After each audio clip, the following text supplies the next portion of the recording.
comisiones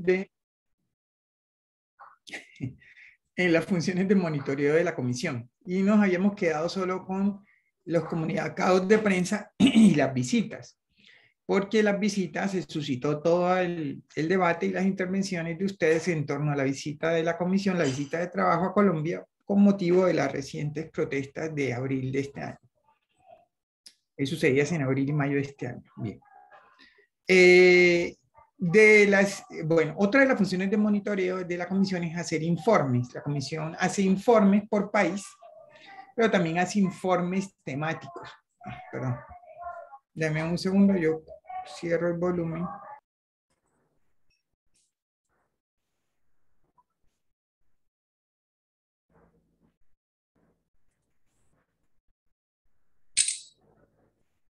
Ya pasó. Listo, entonces les decía que también puede hacer informes por países o informes temáticos.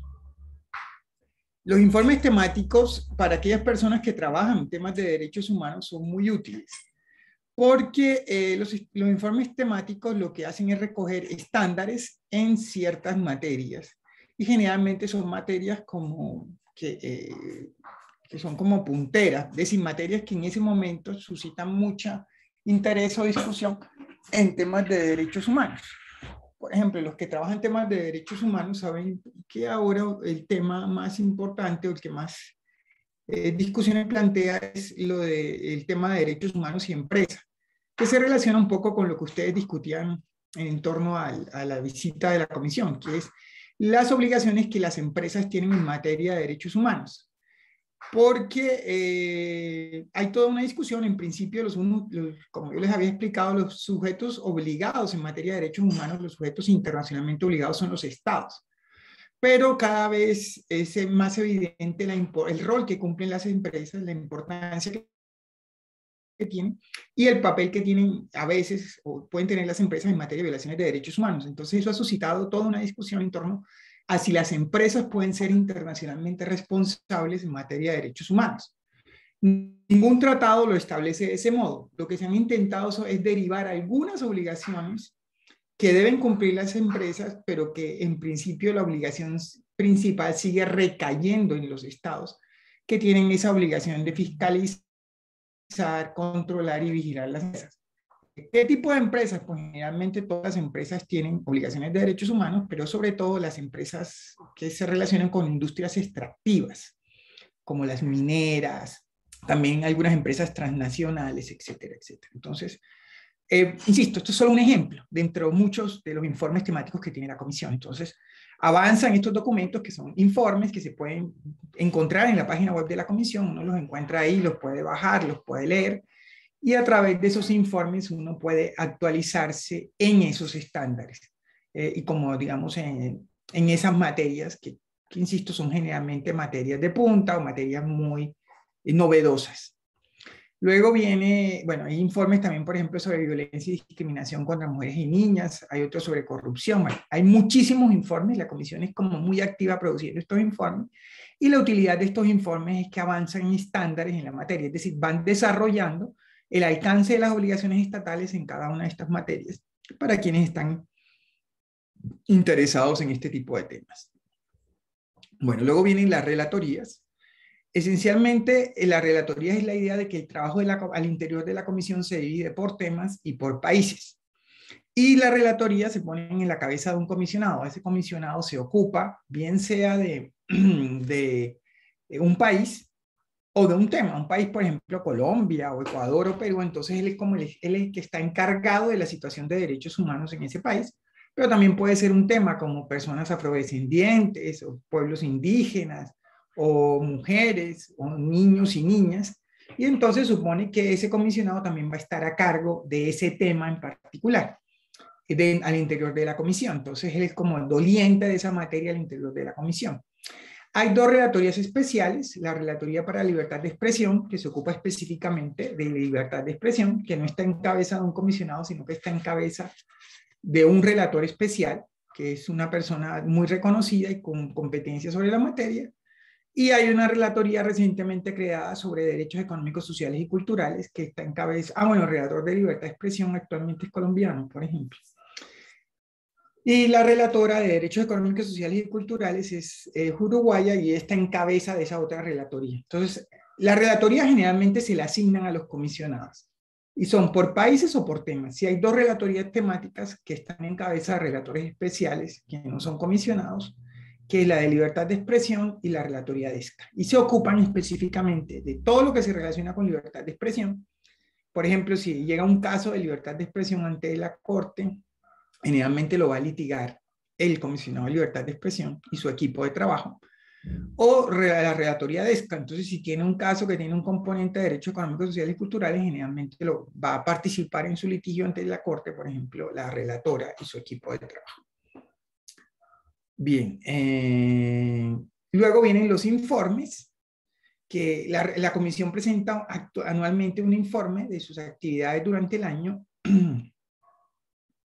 Y dentro de ese informe hay un capítulo específico que describe la situación de derechos humanos en la región, y específicamente el reglamento de la comisión indica que la comisión puede llamar la atención sobre situación de derechos humanos de ciertos países, incluyéndolo como dentro del informe en un capítulo que es el capítulo cuarto, donde están los países que tienen situaciones problemáticas en materia de derechos humanos. Colombia durante mucho tiempo estuvo en ese capítulo cuarto, pero desde la visita que hizo la Comisión en el año 2012, Colombia salió del capítulo cuarto, pero los países que generalmente siempre están en ese capítulo cuarto son países que tienen como un récord complicado en materia de derechos humanos. Generalmente ahora siempre están Cuba, Honduras y Venezuela. Son los países que permanentemente están en el marco de ese, aparecen generalmente en ese capítulo cuarto. Bien, y lo que les mencionaba, algunos de ustedes me preguntaban que, bueno, o yo les mencioné que como marco de una visita de trabajo o como marco de una situación problemática de derechos humanos, la comisión puede crear grupos de trabajo especial, grupos interdisciplinarios de expertos. Esos grupos interdisciplinarios de expertos la comisión solo los puede crear con la anuencia o la voluntad del país. Entonces, generalmente se celebra un acuerdo especial y en virtud de ese acuerdo especial se crea ese comité, ese grupo interdisciplinario de expertos. Y ese grupo interdisciplinario de expertos sí puede, tiene mayores competencias para determinar o una situación fáctica o una situación de violación de derechos humanos. Aquí yo les ponía como ejemplo el grupo que se creó con motivo de los sucesos de Bolivia. Ese grupo ya va a hacer una investigación y un levantamiento de los hechos mucho más cuidadoso que el producto de una visita de trabajo, donde va a tener en cuenta mayores elementos probatorios, generalmente va a acudir, va a entrevistar con más cuidado a las personas que estuvieron implicadas en los hechos, va a acudir a expedientes judiciales, va a recibir y a entrevistar personas, digamos un poco bajo reserva, no es necesario que las publique, y con eso va a plantear su situación sobre los hechos.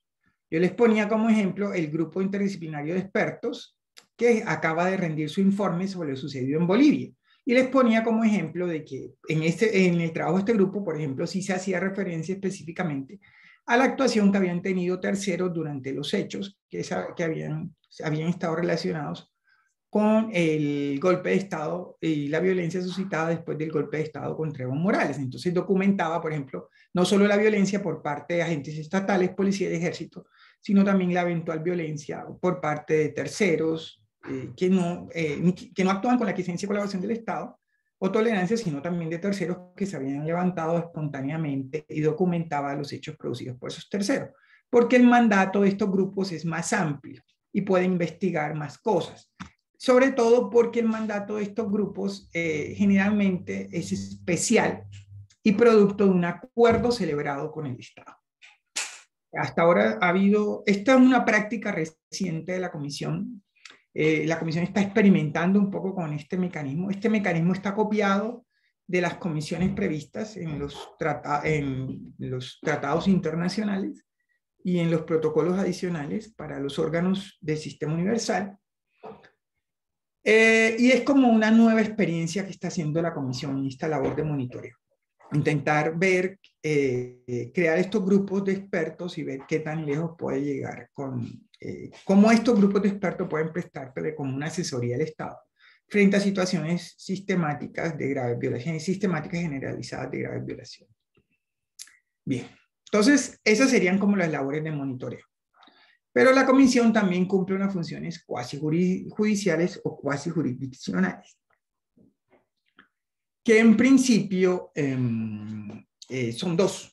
Son las medidas cautelares y es el trámite de las peticiones o denuncias. Las medidas cautelares están en el artículo contempladas en el artículo 25 del reglamento de la comisión.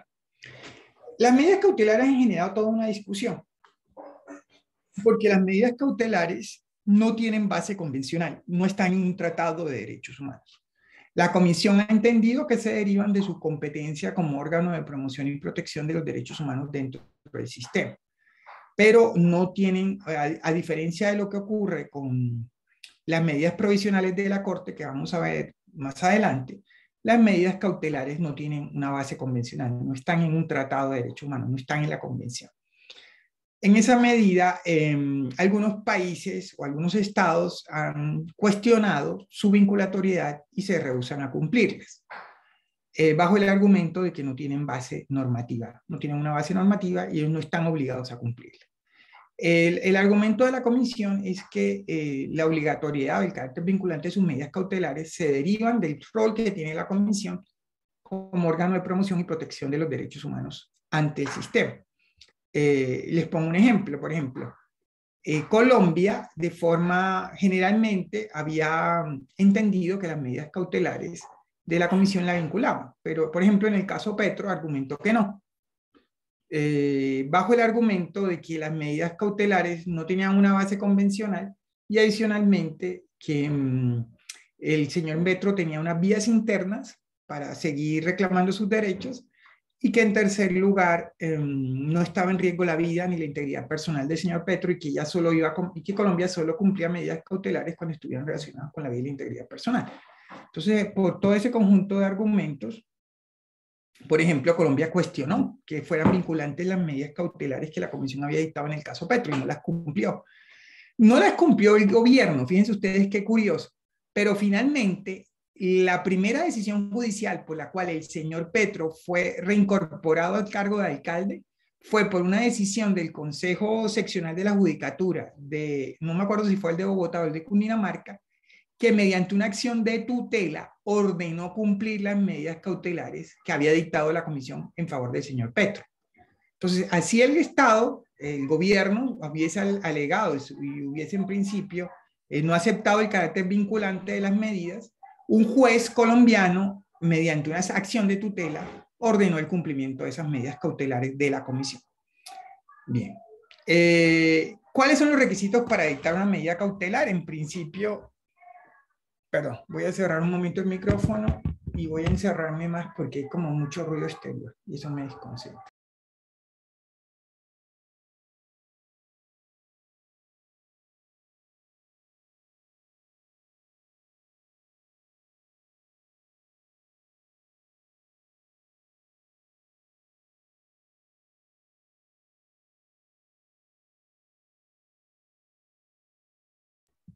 Bien, ya. Bueno, entonces les decía que los requisitos para dictar una medida cautelar en principio son tres. Una situación de gravedad que implique que esté en un riesgo, un derecho protegido, bien sea por la declaración o bien sea por la convención, que esa amenaza o ese riesgo sea creíble y sea serio. En segundo lugar, la situación de urgencia, que obliga a que se deban adoptar rápidamente medidas para evitar que ese riesgo o esa amenaza se concrete y se produzca lo tercero, que es lo que pretenden evitar las medidas, es un daño irreparable.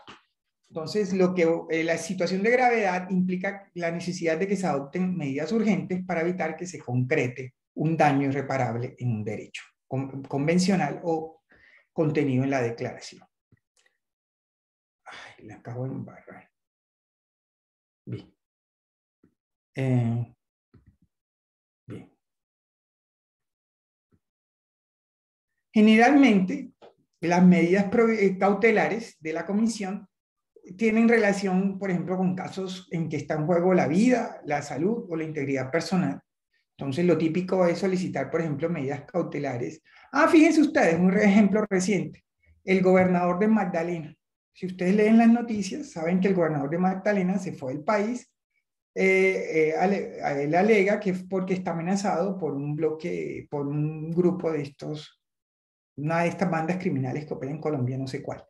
Y él entiende que no cuenta con una protección suficiente y acaba de pedir medidas cautelares ante la comisión. Precisamente medidas cautelares dirigidas a proteger su vida y su integridad frente a esas amenazas y esos atentados que supuestamente se están planeando para ultimarlo, para matarlo. Entonces, ese es el típico evento de una medida cautelar. El gobernador de Magdalena acaba de solicitar unas medidas cautelares ante la comisión por las amenazas y el riesgo que corre su vida por un atentado que él alega que se está planeando por parte de un grupo armado. Pero las medidas pueden tener como otros supuestos. Por ejemplo, algunos países de la región conservan la pena de muerte, como Estados Unidos o Guatemala. Entonces, las medidas cautelares también pueden tener por objeto solicitar la suspensión de una pena de muerte, mientras se verifican algunos elementos relacionados con el trámite de una petición ante la comisión. Doctor, una pregunta.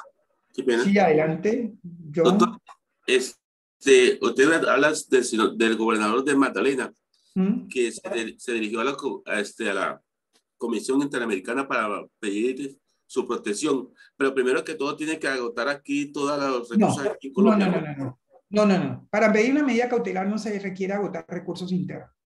Para pedir medidas cautelares, lo único que yo necesito acreditar es una situación de gravedad de urgencia y la necesidad de evitar un daño irreparable. Yo necesito agotar los recursos internos para en el mecanismo de las denuncias y peticiones ante la comisión que vamos a ver luego. Pero para pedir una medida cautelar no se requiere agotar recursos internos, simplemente demostrar los tres elementos: gravedad, urgencia y la posibilidad de que ocurra un daño irreparable. No se requiere que yo haya acudido necesariamente a la actuación. Lo que pasa es que en el término o en el traslado de las medidas, por regla general, se le consulta al Estado qué medidas ha adoptado. Y si el Estado demuestra que ha adoptado medidas suficientes y que no está en riesgo la vida, o que no se presentan esos elementos de gravedad de urgencia y eventual daño irreparable, no se van a conceder las medidas cautelares. Ese es otro problema, pero yo no requiero agotar mecanismos internos para las medidas. Porque el trámite de las medidas, y aprovechando su pregunta lo explico rápidamente, es muy simple. Yo simplemente presento la solicitud ante la comisión, que actualmente, tal como están las cosas, pues se hace a través de un medio electrónico, a través de unos links que tiene la comisión, donde uno crea un número de usuario y a través de esos usuarios accede a la plataforma y pues solicita medidas cautelares o presenta una denuncia. Y la misma plataforma le permite a uno subir toda la documentación que permite acreditar esa situación. Entonces, ese es el trámite. Entonces, cualquier persona que resida en uno de los países que hace parte de la OEA, que hace parte de la región, puede pedir directamente las medidas. Esa es como la característica. Si insisto, no se requiere haber agotado los recursos de la jurisdicción interna. Lo que sucede es que en la discusión, porque generalmente a la solicitud de medidas, la comisión puede hacer dos cosas. Si considera que la situación es grave y está acreditada con los elementos que se presentan, las puede conceder inmediatamente. O puede entender que no tiene suficiente información y puede pedir que se amplíe la información y correrle traslado al Estado para que se pronuncie. Y el Estado puede responder: eso es falso, no está esa situación de extrema gravedad y urgencia, o yo estoy tomando las medidas dirigidas a proteger a esa persona y por lo tanto no conceder las medidas solicitadas. La comisión sí entiende que eso es cierto. Bien, les decía, el objeto puede ser la vida o la integridad, sería ese típico. Les ponía otro ejemplo, como los casos de pena de muerte en Estados Unidos o en Guatemala, que aquí las medidas en los casos de pena de muerte generalmente están relacionadas con una denuncia que ya se está tramitando ante la comisión. Entonces yo tengo la posibilidad de presentar la petición y adicionalmente solicitar las medidas cautelares.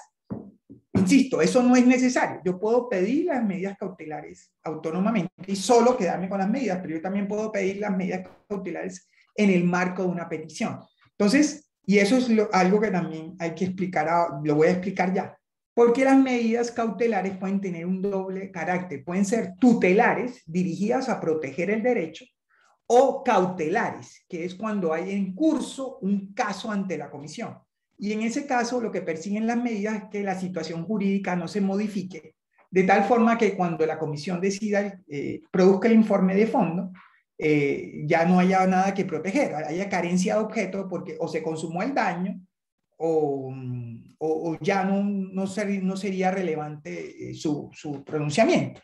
Entonces, por eso es que las medidas tienen ese doble carácter. Tutelar, que es la mera protección del derecho, o cautelar, que es precaver que la situación jurídica se altere de tal forma que cuando la comisión decida ya no haya objeto sobre el cual decidir. Y las medidas cautelares pueden ser muy variadas, pueden ser sobre un sujeto individual, puede ser sobre un grupo de sujetos identificado o identificable, por ejemplo, sobre los presos de una cárcel en general, cuando hay una situación de hacinamiento o hay mucha violencia dentro de un penal, por ejemplo, o una comunidad indígena, por ejemplo, es decir, puede ser una sola persona, puede ser un conjunto de sujetos. Las medidas cautelares se pueden ampliar, se puede ampliar su objeto, se pueden incluir más personas dentro de las medidas cautelares y adicionalmente se levantan cuando se entiende que ya no persiste la situación de gravedad de urgencia y el eventual daño irreparable. Generalmente, cuando un país no cumple las medidas cautelares, lo que hace la comisión es llevar la cuestión a la Corte Interamericana bajo una solicitud de medidas provisionales. Generalmente la comisión adopta las medidas cautelares y cuando se trata, por ejemplo, de un estado que es parte de la convención y la comisión nota que ese estado no tiene voluntad de cumplir las medidas, las transforma o las eleva ante la Corte como una solicitud de medidas provisionales. Porque las medidas provisionales, si tienen base convencional, están en la convención y los estados, en principio, no podrían discutir su carácter vinculante y la obligación de cumplirlas. Pueden dejar de hacerlo, porque los estados en principio siguen teniendo esa potestad soberana de cumplir o no las decisiones de la Corte. Pero las decisiones de la Corte son todas vinculantes y obligatorias, mientras que las de la Comisión no tienen ese carácter, porque no se los da la Convención. Bien. Y luego entramos a la segunda función cuasi jurisdiccional de la Comisión, que es el trámite de las peticiones individuales. ¿Qué pasó ahora? Perdón, dame un segundo.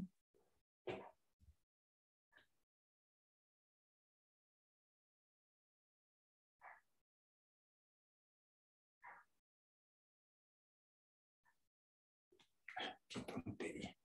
Que recibí un mensaje del trabajo, pensé que era algo urgente, les pido excusas. Bueno, las peticiones individuales. Esta es la segunda función de la comisión, que sí es cuasi jurisdiccional. ¿Qué son las peticiones? Las peticiones son denuncias que presentan las personas cuando entienden que se han violado sus derechos humanos. ¿Cuáles derechos humanos? Los contenidos en la declaración o los contenidos en la convención, porque el sistema de peticiones individuales está abierto para cualquier persona de un país miembro de la OEA, no solo para las personas que hacen parte o que residen o que sus derechos son violados por países que hacen parte de la convención. Hay algunas diferencias en cuanto al trámite, pero en principio cualquier persona puede presentar una denuncia, trátese de una violación, insisto, de un país que es parte de la convención o no es parte de la convención. ¿Quién puede presentar las peticiones? Las peticiones las puede presentar cualquier persona o cualquier grupo de personas. El reglamento de la comisión también permite que las peticiones las presenten entidades no gubernamentales, ONGs. Y también las pueden presentar los estados miembros de la OEA. Y también las puede presentar la persona directamente afectada. Pero aquí hay como un problema inicial, que es esta clase no es tanto sobre el procedimiento ante el sistema, pero yo sí tengo que dejarles claro ciertas cosas. Me parece que es necesario que ustedes tengan esos elementos, que es ante la comisión, la legitimación activa para presentar denuncias o peticiones es muy amplia, cualquiera puede presentar, inclusive si no es la persona directamente afectada. Eso es problemático porque Luego, cuando el caso llega ante la Corte, con el sometimiento ante la Corte, el caso sí se vuelve como un caso judicial. Mientras que el procedimiento ante la comisión es bastante informal, ante la comisión sí es un proceso judicial con un trámite más rígido. Y lo primero que hay que hacer ante la Corte, como vamos a ver luego, es acreditar la representación. Entonces, aquí hay como un problema de continuidad, porque ante la comisión el trámite es muy informal, cualquiera puede presentar la denuncia, no se necesita abogado o representante, y luego el proceso cambia ante la Corte. Apenas llega a la Corte se convierte en un proceso judicial formal con abogado. Entonces, el problema es que cuando la comisión somete los casos, muchas veces son casos que se han tramitado sin el lleno de esas formalidades. Y cumplir luego esas formalidades va a ser muy difícil, porque entonces hay que identificar a las presuntas víctimas, hay que buscar los poderes, hay que acreditar todos esos elementos que inicialmente no estaban. Y a veces hay un problema y por eso eso dificulta el trámite de los casos ante la Corte. Simplemente se los dejo enunciado, no voy a entrar en detalles. Lo otro bien interesante es que la denuncia por la violación de derechos humanos también la puede presentar un Estado. Hasta ahora, entonces sería un caso en el cual un Estado denuncia a otro Estado por violar derechos humanos. Eso lo permite el reglamento de la Comisión.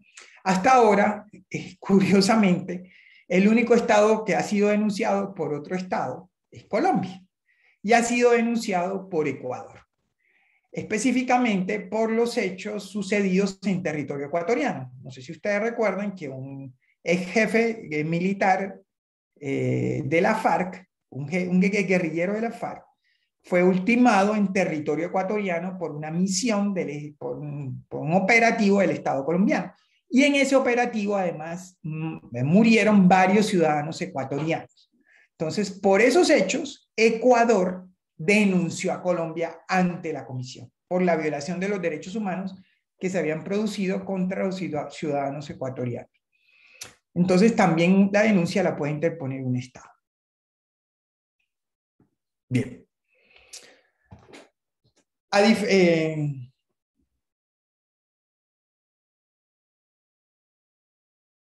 A diferencia de las medidas cautelares, para poder presentar una petición si se requiere agotar unos requisitos. El primero de esos requisitos es el agotamiento de los recursos internos. Algunos de ustedes algunos de ustedes ya lo han planteado, que es la idea de que los sistemas internacionales de protección son lo que se requiere, pues están definidos, por ejemplo, así en la convención, son coadyuvantes y complementarios. La idea es que cuando una persona sufre una violación en sus derechos humanos, el principal garante y el principal obligado a investigar esa violación y repararla es su Estado, es el Estado, es una obligación estatal. Solo cuando esa obligación estatal falla o no es cumplida de una forma adecuada es que yo puedo recurrir a la jurisdicción internacional. Entonces, yo en primer lugar tengo que haber probado eso. Yo agoté los recursos de la jurisdicción interna. ¿Cuáles recursos? Eso dependerá de la naturaleza de la violación, porque depende de los derechos que estén siendo alegados como violados. Por ejemplo, les pongo un ejemplo. Tres casos recientes de Colombia que han sido decididos por el sistema. Petro contra Colombia. El recurso idóneo y efectivo para reparar la violación de derechos humanos del señor Petro era la acción de nulidad y restablecimiento contra el acto del procurador que lo destituía y lo sancionaba. Entonces, ese es el recurso que él debería haber agotado. Martínez Esquivia contra Colombia, un caso reciente. Una fiscal es destituida, una fiscal en provisionalidad es destituida y interpone tutela y también interpone acción de nulidad y restablecimiento. Esa sentencia también creo que se las envié. Y en este caso, estos serían los recursos que ella debía haber agotado. Entonces, aquí van varios elementos que luego voy a ir como intentando complementar. Y en tercer lugar, el caso de la señora Ginette Bedoya, que no ha sido decidido, que está actualmente en trámite ante la Corte. La señora Ginette Bedoya, en unos hechos que no son controvertidos, fue abordada por unas personas en la puerta de la cárcel Modelo, fue secuestrada, fue violada, fue torturada y luego fue arrojada en una carretera entre Bogotá y Villavicencio. En ese caso de la señora Binet Bedoya, el mecanismo idóneo, el recurso que hay que agotar, ¿cuál va a ser? Eso también a veces nos cuesta trabajo entender. El proceso penal, en el cual el Estado investigue y sancione adecuadamente esas graves violaciones que sufrió la señora Bedoya. Entonces, el recurso judicial que debe ser agotado en el caso de la señora Binet Bedoya es que se haga un adecuado proceso donde se investigue quién fueron los autores materiales y quiénes fueron los autores intelectuales de las violaciones, del conjunto de violaciones que sufrió la señora Binet Bedoya. Entonces, el recurso judicial efectivo que hay que agotar dependerá de la violación y dependerá de los hechos del caso. Pero hay unas excepciones. Hay eventos en los cuales yo puedo acudir al sistema, yo puedo presentar la de petición o denuncia sin agotar los recursos internos. Primer evento, cuando no haya recursos. Es decir, no hay un mecanismo que a mí me permita reparar adecuadamente la violación a nivel interno. Ese caso ustedes pensarán que es raro, siempre hay la idea de que hay una acción, una vía judicial mediante la cual yo puedo reclamar, pero eso a veces no es tan raro. El típico ejemplo, cuando las personas los funcionarios con fuero eran condenados en única instancia, en ese evento no hay ningún recurso que se pueda agotar, dado que no hay ningún recurso efectivo no había, menos por ejemplo en el ordenamiento colombiano, un recurso efectivo para que garantizara una segunda instancia y un doble confort. Entonces, en esos casos era clarísimo que no había un recurso interno que debiera ser agotado, que permitiera solucionar la violación. El recurso tiene que ser judicial. Eso también hay que dejarlo claro. Entonces, por ejemplo, hubo muchos casos contra Ecuador de personas que eran privadas de la libertad de forma ilegal y arbitraria. Y en Ecuador el habeas corpus se interponía ante el alcalde, que era una autoridad administrativa. Entonces aquí también era claro que no había recurso judicial que se pudiera agotar, porque no había recurso judicial. El amparo el habeas corpus era administrativo, o sea, se presentaba ante un alcalde, perdón, no ante un juez. Segundo evento en el cual yo no tengo que agotar los recursos internos, cuando no me dejan agotar el recurso. Me ponen obstáculos para interponer el recurso. Entonces puede suceder, por ejemplo, que yo esté preso y no me dejen meter un habeas corpus, o que no me permitan interponer una acción de tutela. Entonces, por distintas situaciones fácticas me impidan acudir al recurso. Y el tercer evento, yo no tengo que agotar recursos internos cuando el trámite de los recursos ha sido excesivamente demorado, cuando hay una excesiva demora en el trámite de los recursos. Entonces, yo llevo 10 años en el proceso penal y nadie me dice nada, nadie me dice quién es el responsable. Y eso está ahí como, el proceso está muerto, no avanza. El problema de eso, de la excesiva demora, es eso, que no hay un término, no hay nada que defina si la excesiva demora es 1 año, es 2 años, 3 años. Es nuevamente como un concepto abierto, un poco un principio, la idea de que los procesos tienen que avanzar en un plazo razonable y que la comisión tiene como distintos elementos de juicio para establecer cuándo hay una excesiva demora. Entonces no hay un plazo, una excesiva demora no es que haya pasado 1 año, no es que haya pasado 2, no es que haya pasado 3. Si yo agoté los recursos, yo tengo un plazo de 6 meses a partir de que me notifiquen la última decisión judicial. Entonces, por ejemplo, yo agoté la acción de nulidad de restablecimiento, para acudir al sistema yo tendría 6 meses a partir de la última decisión judicial, de la que decidió la apelación, si la acción era recurrible, por ejemplo, si la decisión, el acto administrativo, perdón, si la sentencia de primera instancia era recurrible. El tercer requisito es que no haya litispendencia. Yo les había dicho que en principio yo puedo escoger a cuál de los 2 sistemas acudo. Yo puedo escoger si acudo al sistema regional o si acudo al sistema universal. Pero si yo acudo a un sistema, ya no puedo acudir al otro. Yo no puedo, si yo acudo al sistema universal, como yo les ponía el ejemplo del señor Andrés Felipe Arias, él decidió acudir al sistema universal, él ya no puede acudir al sistema regional con su mismo caso. Entonces yo escojo a cuál sistema acudo. Y si ya tengo un caso ante otro organismo internacional, no puedo ir al sistema interamericano, no puedo presentar una petición ante la comisión.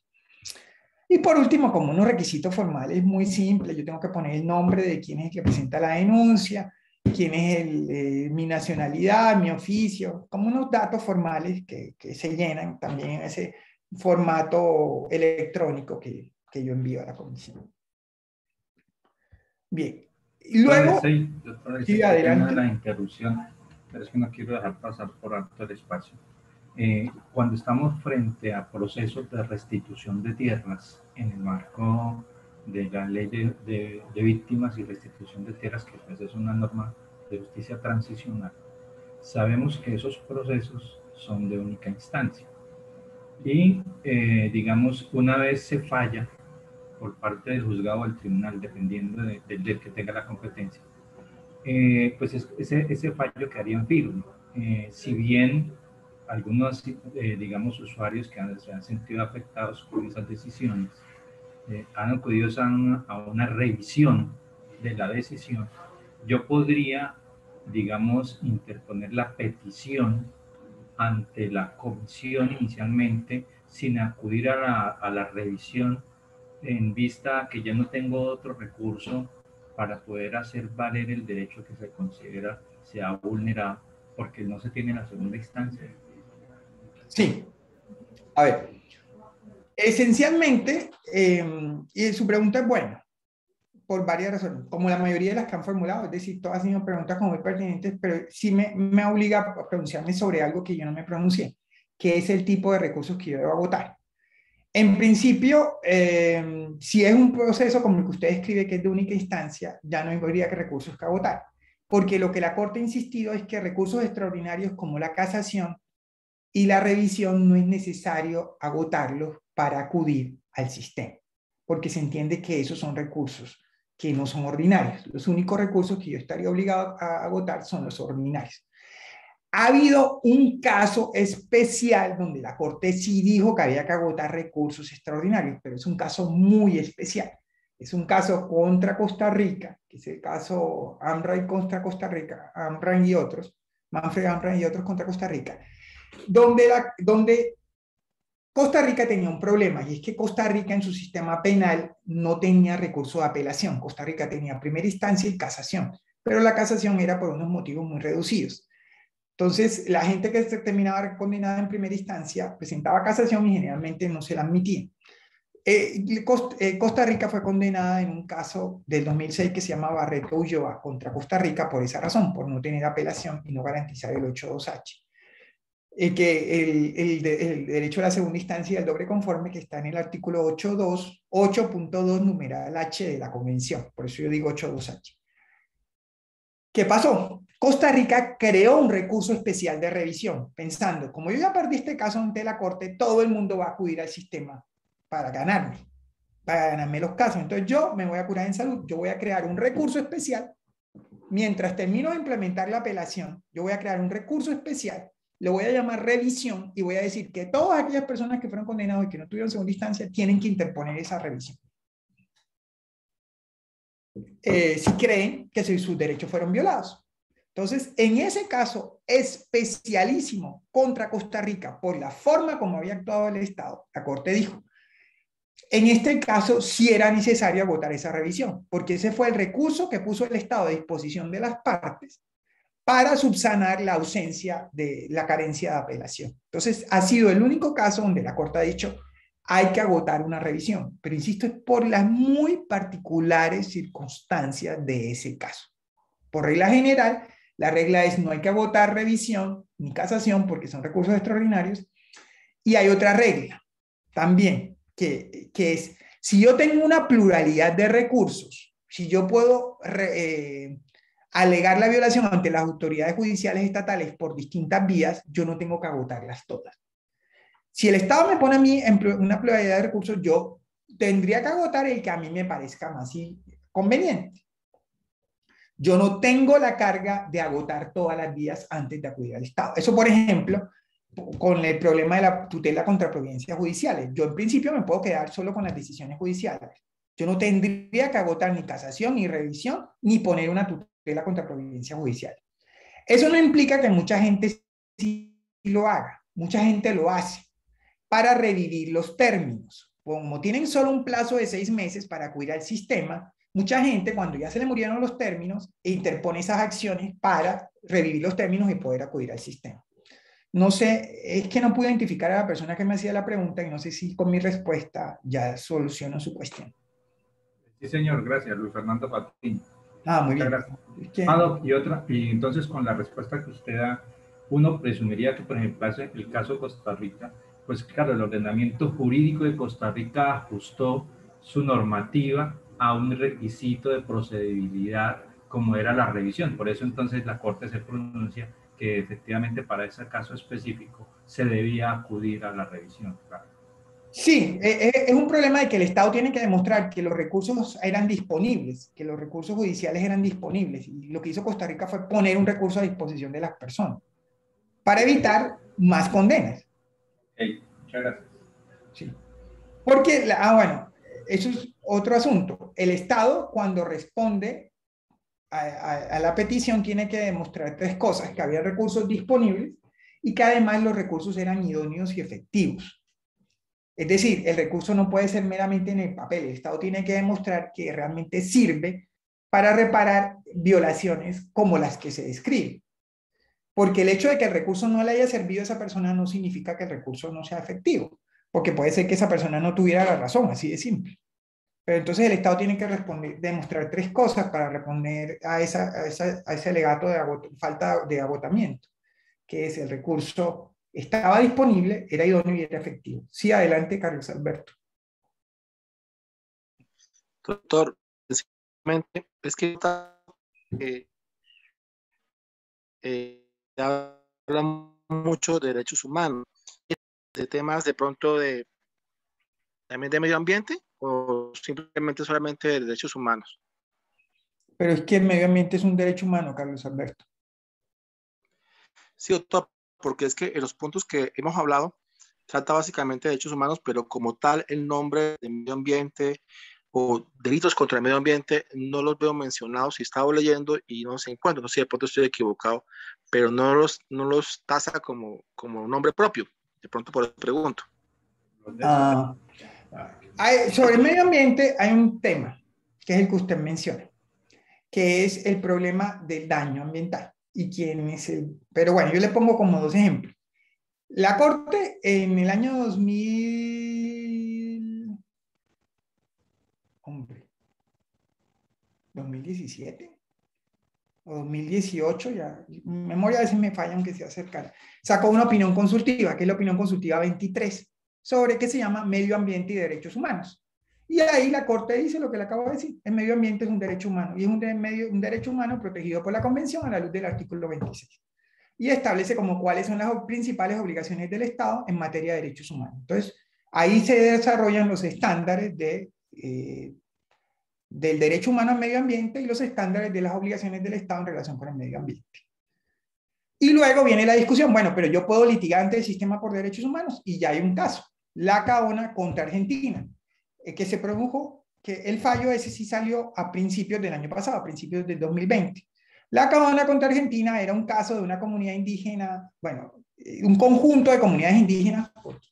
Se trata de unos pueblos indígenas que viven en el Chaco argentino, en la frontera entre Argentina y Paraguay, que tienen unas formas asociativas muy particulares, y ellos están como en un permanente proceso de crear comunidades y de disolver las comunidades, porque no son como comunidades tan organizadas como, por ejemplo, otras comunidades indígenas. Y entre todos ese caso es por múltiples violaciones de los derechos de la comunidad, pero una de las violaciones que se alegaban eran violaciones al medio ambiente, por varias razones. Por contaminación de acuíferos, porque es una región bastante desértica y bastante seca, donde hay pocos acuíferos, y el problema en este caso realmente era la convivencia o el traslape entre las comunidades indígenas y unos colonos en el mismo territorio, y que los colonos tenían como principal actividad económica la explotación ganadera extensiva. Entonces aquí había sin duda un claro traslape y un claro problema de conflicto entre la forma de vida tradicional de las comunidades y la forma económica que tenían estos colonos. Entonces los rebaños de ganado de los colonos contaminaban los acuíferos, los colonos extraían agua de manto freático y eso producía problemas. Se había autorizado la construcción de unos puentes y se habían hecho unas vías que habían alterado el ecosistema y eso había producido unas inundaciones. Entonces, muchos de los reclamos se relacionaban con medio ambiente y la Corte declaró la violación por el incumplimiento por parte de Argentina de sus obligaciones medioambientales. Entonces, yo lo remitiría a esas dos cosas, a la opinión consultiva 23 y al caso de la Caona contra Argentina. Entonces, con eso entiendo que respondo su pregunta. No sé si tengo una duda adicional. No, sí, doctor, está bien, muy amable. Bien. Bueno, entonces seguimos. Estábamos con el problema del agotamiento. Entonces, entonces de los requisitos de admisibilidad, uno de los requisitos de admisibilidad es el agotamiento. Y luego viene el tema de la admisión. La comisión examina la admisibilidad de las peticiones individuales que se presenten, las estudia y decide si son admisibles o no. Bueno, parece tonto lo que les estoy diciendo, pero es que aquí sí hay un problema. Es que uno entendería que los requisitos de admisibilidad, incluyendo el agotamiento de los recursos internos, hay que cumplirlo al momento de presentar la petición. Es decir, que yo presento la petición cuando he agotado los recursos internos.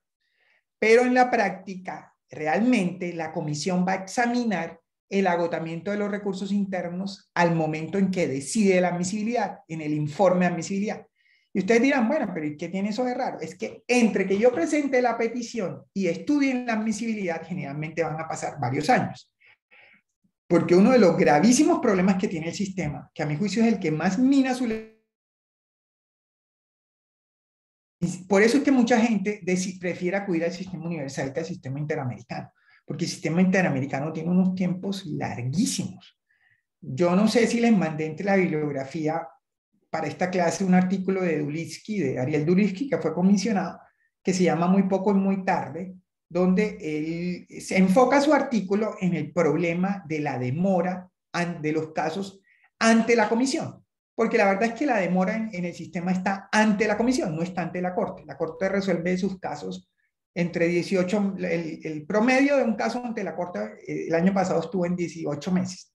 Entonces lo resuelve relativamente rápido, pero antes de llegar a la Corte tuvieron que subir toda una etapa ante la comisión.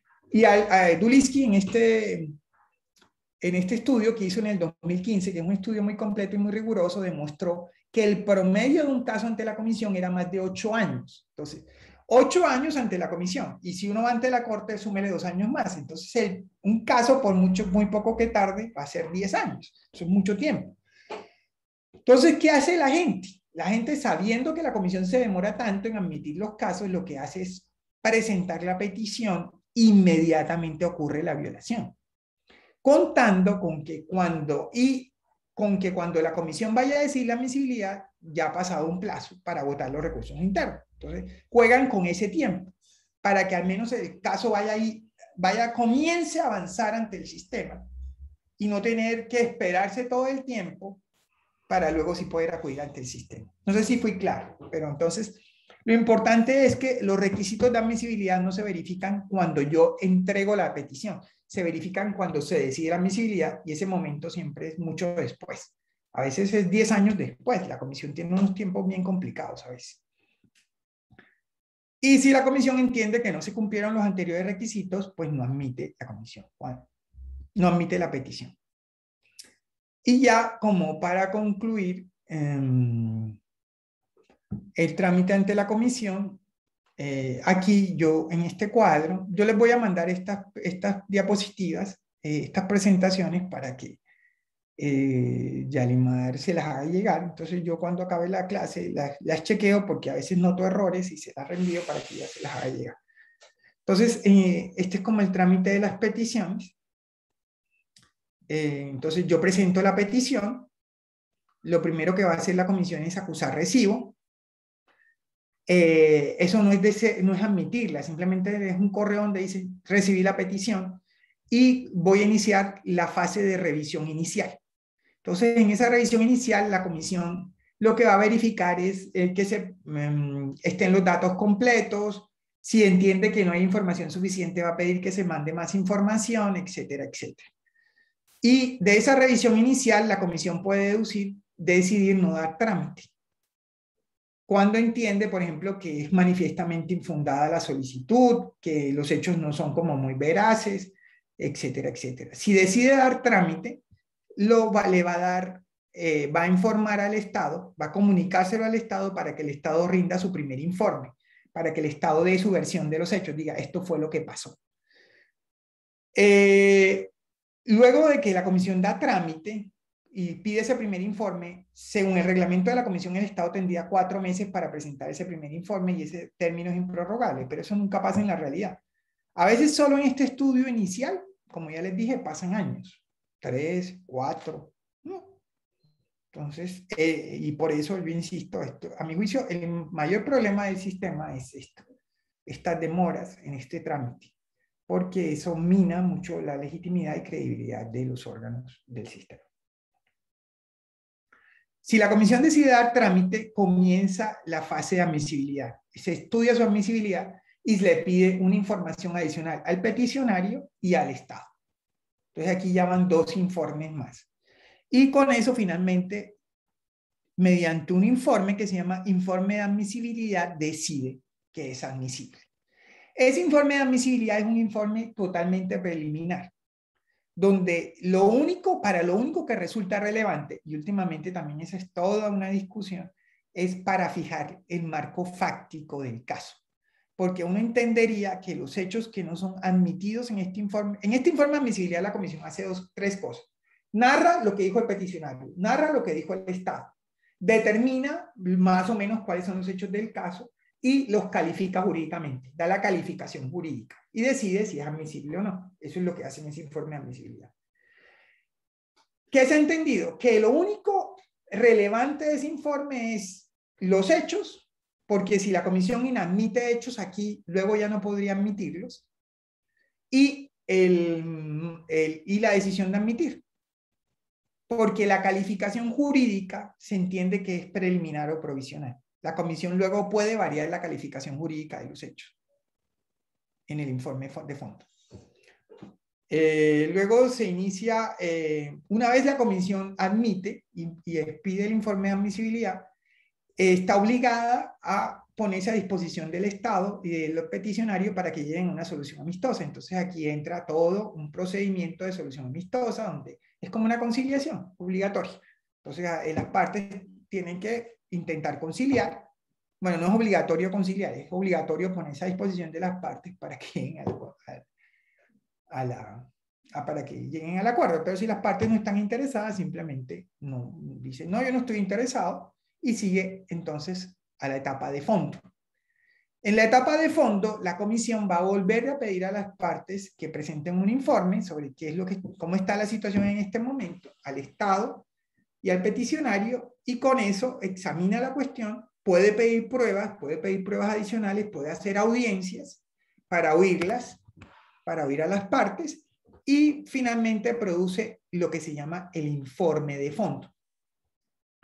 El informe de fondo es la decisión ya, digamos, definitiva y final de la comisión, donde dice, esto fue lo que pasó, es la calificación jurídica de lo que pasó, estas fueron las violaciones que hay, y formula unas recomendaciones finales. Esto es lo que debe hacer el Estado para reparar esa situación. El informe de fondo no es vinculante, eso es clarísimo. No vincula ni obliga a los estados, no es una sentencia, no es una decisión jurisdiccional. Y si ustedes leen la convención, es clarísimamente el lenguaje que usa la convención. La convención, cuando habla de la comisión, dice y formulará sus recomendaciones, mientras que cuando habla de la corte dice sus sentencias son definitivas e inapelables. Entonces el lenguaje es claramente distinto. Uno es vinculante, otro no lo es. Entonces, pero los estados pueden cumplir el informe de fondo, si quieren. Y ahí se acaba el proceso. Entonces, por eso, inicialmente el informe de fondo de la comisión solo se le comunica al Estado. y al peticionario, para ver si el Estado lo cumple, y se le da un plazo de 3 meses que puede ser prorrogado para que el Estado lo cumpla. Si el Estado lo cumple, ahí se acaba el caso. Lo que luego va a hacer la comisión es un informe final, va a publicar el informe de fondo con una adenda final donde dice el Estado cumplió estas recomendaciones en tal fecha y por lo tanto hasta aquí llegó el caso. Si el Estado no cumple el informe de fondo, lo que va a hacer la comisión es publicarlo y someterlo ante la Corte para que se inicie el proceso ante la Corte. Entonces, hay dos posibilidades. La comisión produce el informe de fondo, se lo comunica al Estado a las partes, el Estado cumple y por lo tanto ahí acaba el proceso con la publicación del informe con una adenda donde se dice que el Estado cumplió en tales fechas e hizo tal cosa. Si el Estado no cumple, se envía el caso ante la Corte, se somete el caso ante la Corte. Y ahí se inicia la fase del caso ante la Corte.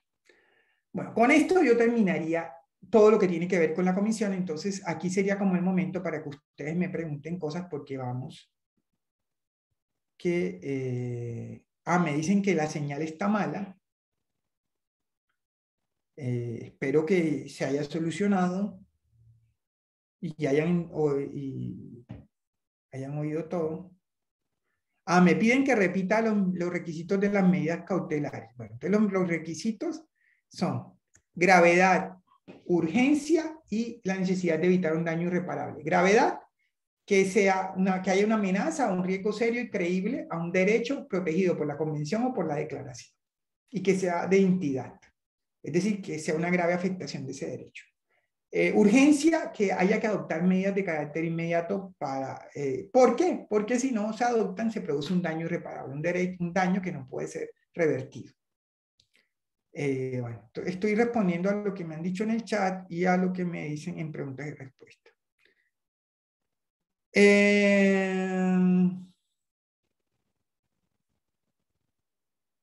Alguien me pregunta lo del gobernador, Luis Fernando, perdón, me pregunta sobre el gobernador y yo creo que eso ya lo expliqué. Para yo solicitar las medidas cautelares no necesito agotar recursos internos, no necesito haber puesto en conocimiento del Estado las amenazas. Lo que pasa es que luego el Estado cuando responda me puede decir usted no me informó de las amenazas, yo por eso es que no he podido tomar medidas y en esa medida la comisión puede decir, bueno, entonces como eso fue lo que pasó, yo no lo afecto.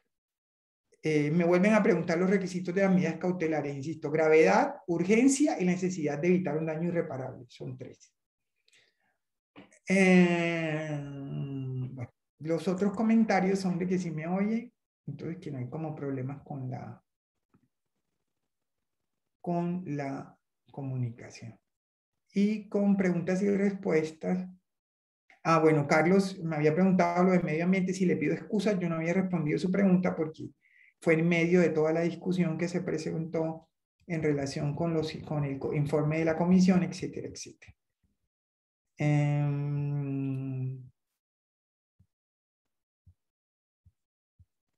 No, veo que en el chat de preguntas y respuestas,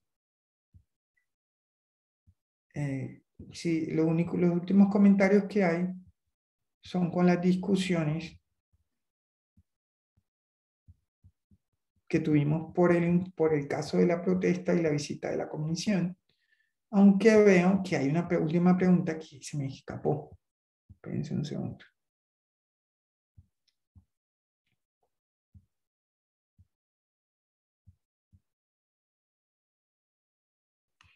Que me piden que repita los términos del trámite. Bueno, entonces, esta fase inicial del acuse de recibo y la revisión inicial no tiene términos en el reglamento de la comisión.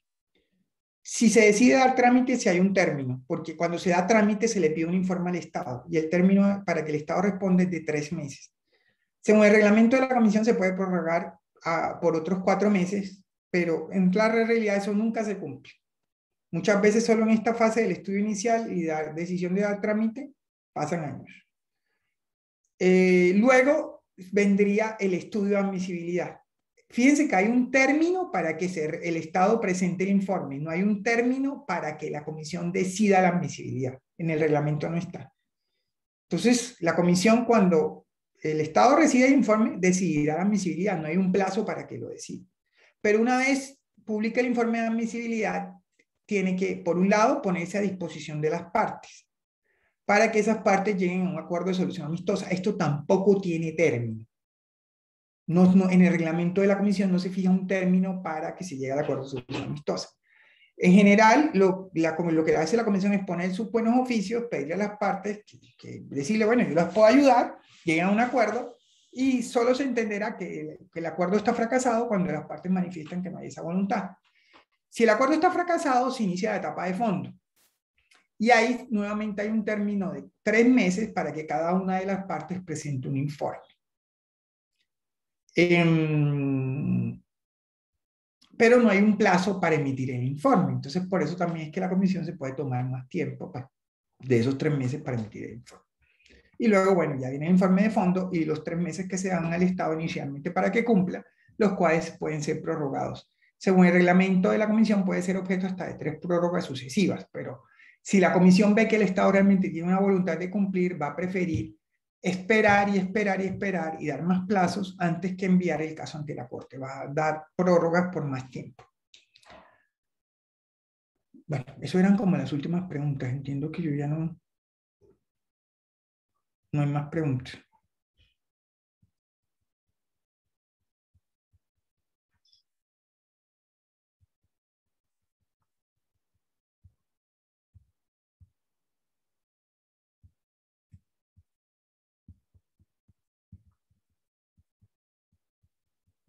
Sí, entiendo que no hay más preguntas.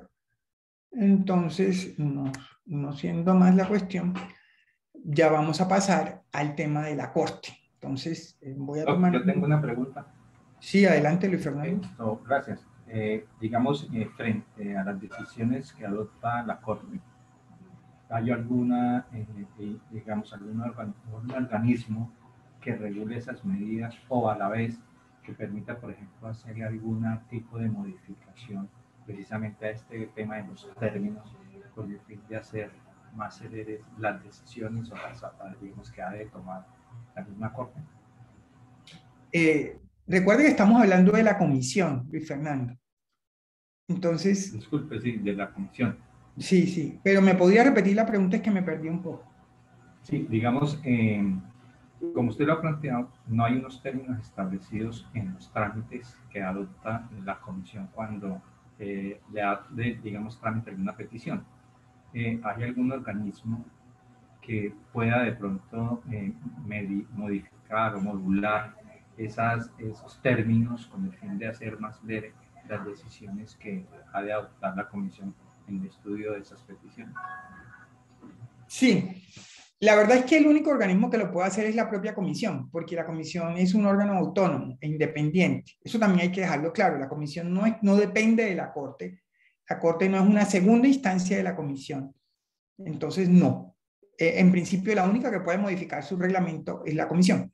¿Qué pasó? En el 2011, los estados se pusieron muy bravos con la comisión y le pidieron que hiciera un proceso de reforma.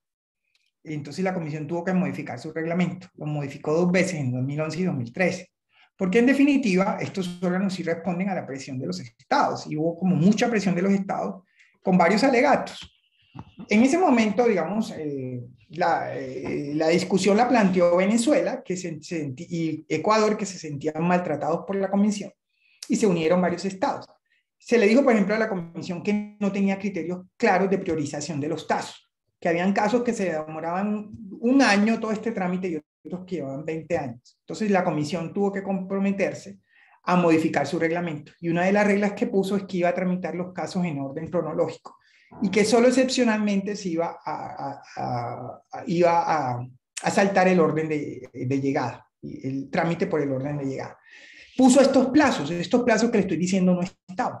Pero fíjense que lo de los plazos quedó incompleto, porque quedó solo los plazos para rendir los informes, no los plazos para que la comisión efectivamente decidiera. A mi juicio eso es un problema. Pero entonces a lo que voy es que, en principio, la única que puede modificar su propio reglamento es la comisión. Pero los estados sí pueden hacer lo que ya hicieron, que es presionar a la comisión para que se cree un grupo de trabajo y se produzca un proceso de reforma al reglamento de la comisión, que ya pasó en el 2011 y 2013. Parece que ese momento el proceso fue como, hubo como mucha presión de que por qué la comisión tiene que someterse a esa presión. Yo creo que sí, que los estados sí tienen algo que decir cómo funciona el sistema y tienen mucho que decir. Y ojalá dijeran más, que fueran, digamos, articularan sus críticas, que no fueran simplemente críticas porque no me gusta una decisión, sino críticas a cómo funciona el sistema y cómo vamos a mejorar su funcionamiento. Porque eso es totalmente legítimo. Pero eso de reforma fue incompleto. No, hay muchas cosas que quedaron sin decirse, hay muchas cosas que quedaron plasmadas en el reglamento y que la comisión, a mi juicio, yo no veo como los frutos de todo ese proceso, que los frutos reales hayan sido como más celeridad de la comisión, yo no los veo. Como un ejemplo, a mí una cosa que me pareció terrible fue que muchos de los casos que nos sometieron en el 2000, eso fue cuando, 2015, 2016, eran de pena de muerte de Guatemala, de unas penas de muerte que habían sido ordenadas en 1984.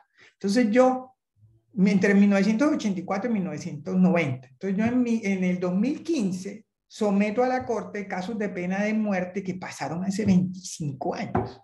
¿Qué sentido tiene? Eso ya no tiene ningún sentido. Cuando ya incluso Guatemala volvió la pena de muerte. Entonces, ¿para qué me sometes estos casos? ¿Qué relevancia tiene eso hoy en día?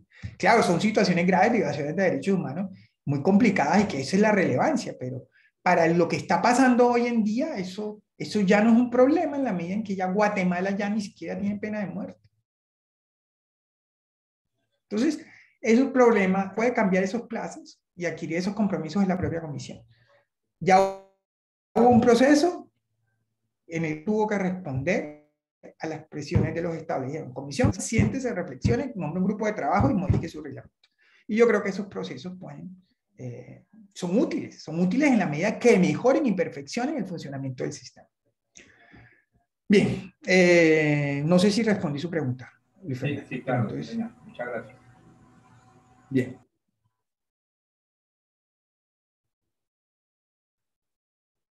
Me preguntan que aclare las medidas cautelares titulares y cautelares. No entiendo esa pregunta.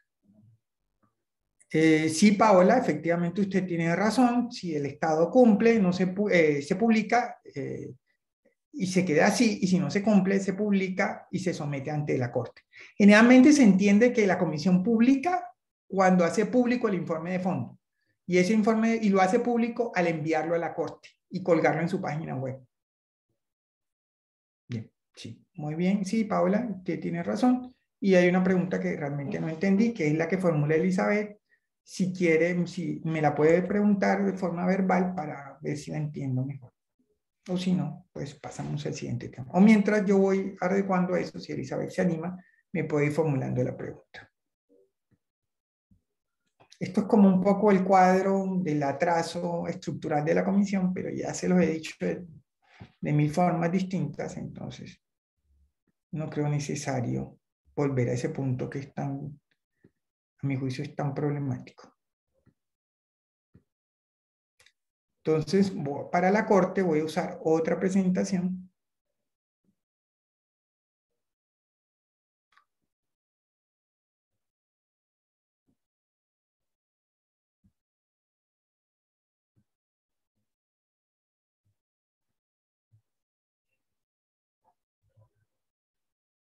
¿Qué pasó?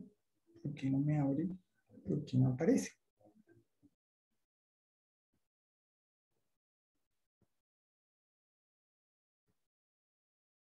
La presentación, Doc.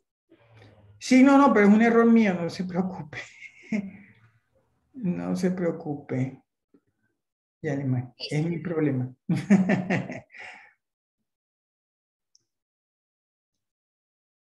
Bien. Dame un segundo. Es que están arreglando los jardines de mi edificio y eso es un ruido infernal. Me voy a tener que encerrar. Entonces voy a cerrar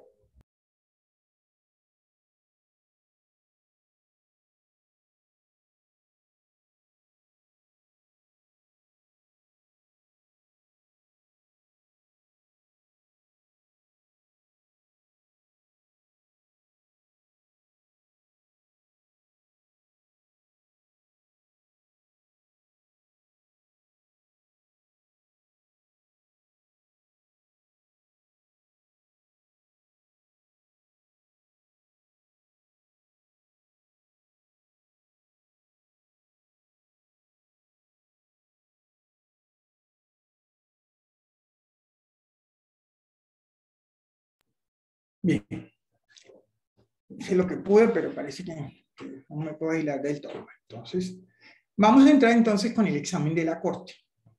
Como les dije, el propósito ahora es avanzar hasta las 12, a las 12 hacer la pausa, luego hacemos a las 2, ustedes van a hacer un taller que yo le voy a mandar a Yalimar, y ese taller a mí me parece útil para aterrizar la clase. En un caso con una audiencia pública que fue reciente, para que ustedes vean que es una audiencia pública y para contarles como cosas a partir de ahí, como para hacerla como más dinámica. Bien, la Corte la crean en el año 69, se crea, o mejor, la Convención Americana de Derechos Humanos, que es del año 69, prevé la creación de la Corte. Pero la Corte realmente solo se crea en el año 79. ¿Por qué? Porque yo les había dicho, la Convención dice que para que la Corte entre en funciones se requiere que 11 países ratifiquen la Convención. Y ese número de 11 países solo se consigue en el año 79. La Convención establece que la Corte va a funcionar en un país que va a ser país sede y que eso se determinará por los países que son parte de la Convención.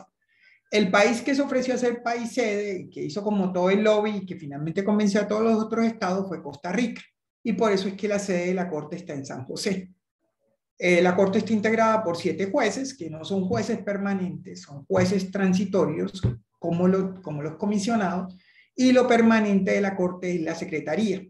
Yo soy un funcionario de la Secretaría de la Corte, por eso es que yo vivo en San José de Costa Rica. Yo desde que acepté el cargo de director jurídico de la Corte me vine a vivir a Costa Rica, porque como funcionario de la Secretaría yo tengo que vivir en San José.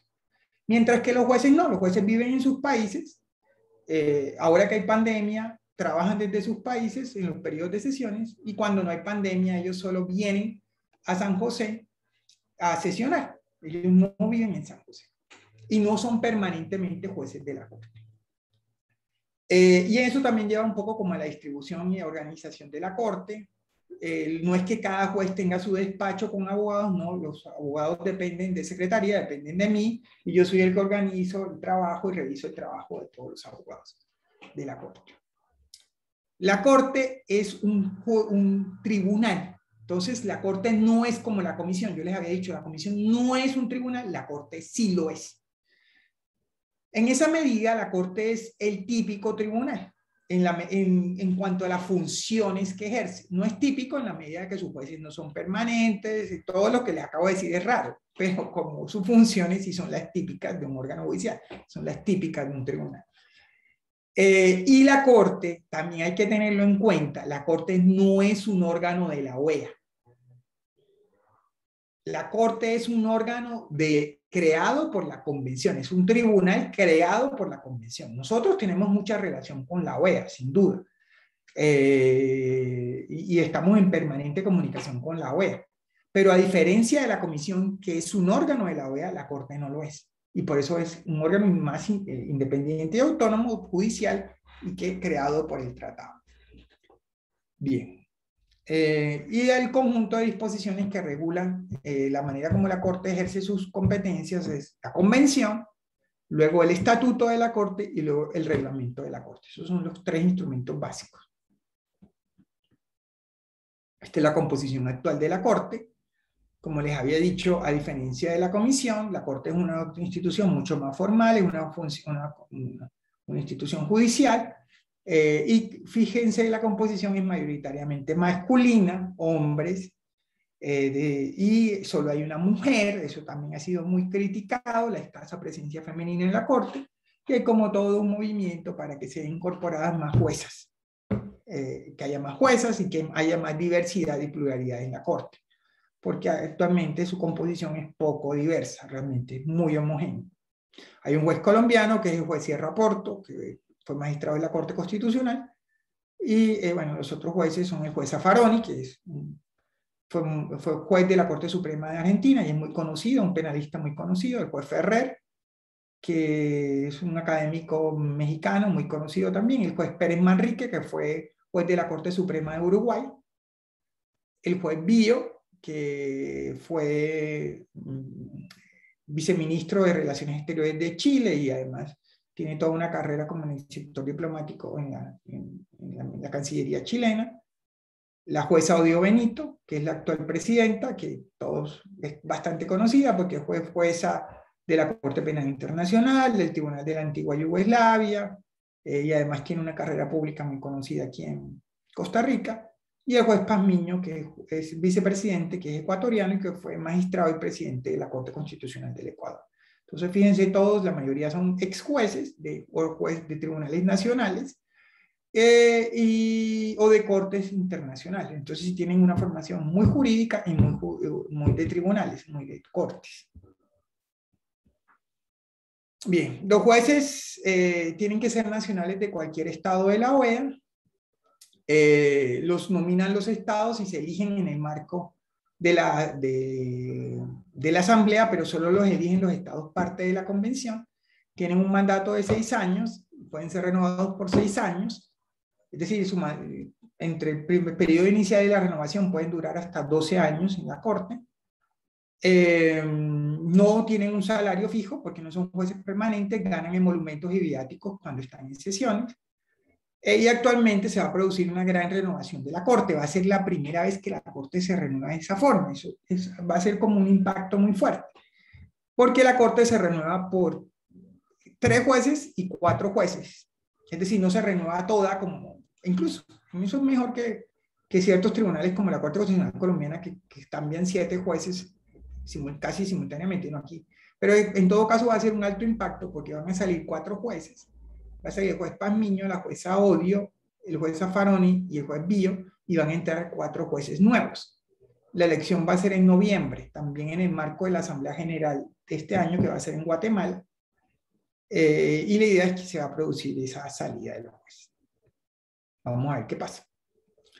Bueno, como les dije, la Corte, en principio las actividades de los jueces no son permanentes. La Corte celebra sesiones ordinarias y extraordinarias. Ahora mismo todas las sesiones son por medios audiovisuales por la pandemia y estamos ahora mismo en pleno periodo de sesiones ordinarias. Yo estoy aquí hoy con ustedes porque los viernes hoy este viernes excepcionalmente un día de descanso, yo puedo hacerme cargo de la clase. La Corte habitualmente sesiona en San José, pero también puede sesionar en otros países. A veces la Corte se desplaza, pero ojo, la Corte no se desplaza para hacer ni una visita de trabajo ni una visita in loco como la Comisión. La Corte se desplaza para hacer audiencias y deliberar en el país. Por ejemplo, la Corte estuvo en el 2019 en Colombia, estuvo en varios países, pero también estuvo en Colombia, pero la Corte cuando estuvo en Colombia lo que hizo fue tener audiencias públicas de sus casos, que eran casos no colombianos. La Corte tiene como regla no hacer audiencias de los casos del país donde está, hacer audiencia pública. Tuvo audiencias privadas de supervisión de casos colombianos, porque eso sí se hace, o sea, son privadas, no son públicas, y deliberó una serie de casos. Deliberó la sentencia de varios casos que iba a hacer allá. Y la Secretaría de la Corte, pues ya le dije, está aquí en San José, y aquí estamos todos los que somos funcionarios permanentes de la Corte. Bien. Era un poco la idea de que la Corte, en principio, ejerce o tiene competencia sobre esos tratados que vimos en la parte inicial. Entonces, la Corte tiene competencias en su función contenciosa, no en la consultiva, como vamos a ver luego, solo sobre los tratados que hacen parte del sistema interamericano. Entonces, ustedes no van a ver a la Corte declarando una violación de la Convención, la Convención de Derechos del Niño, por ejemplo. Porque la Convención de Derechos del Niño no es un instrumento, no es un tratado que haga parte del sistema interamericano. La Corte solo ejerce función contenciosa y solo puede declarar violaciones de esos tratados que yo les dije al principio de la clase, que son los tratados que hacen parte del sistema interamericano. Entonces, solo tiene competencias sobre esos tratados, los tratados regionales del sistema regional. Bueno, y un poco luego las funciones de la Corte. La Corte tiene una función consultiva, puede dictar medidas provisionales, tiene una función contenciosa y supervisa el cumplimiento de su sentencia. Entonces vamos rápidamente con cada una de esas funciones. Lo primero es la función consultiva.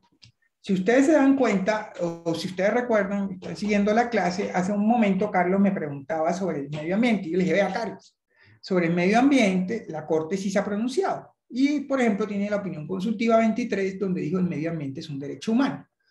Esa opinión consultiva la hizo en el ejercicio en el marco de esto, de la función consultiva.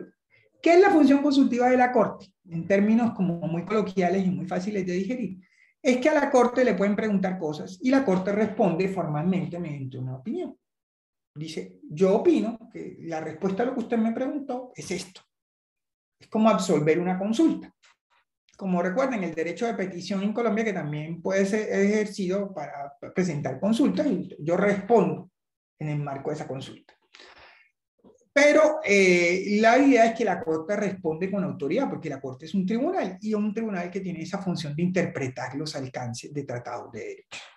¿Qué es lo interesante de la opinión consultiva? Que a la Corte, cuando le preguntan para que responda en el marco de esa opinión consultiva, no solo le pueden preguntar de los tratados que hacen parte del sistema interamericano, también pueden preguntarle de cualquier tratado de derechos humanos. Entonces la Corte aquí puede dedicarse a presentar su opinión sobre cualquier tratado, por si le preguntan sobre cualquier tratado.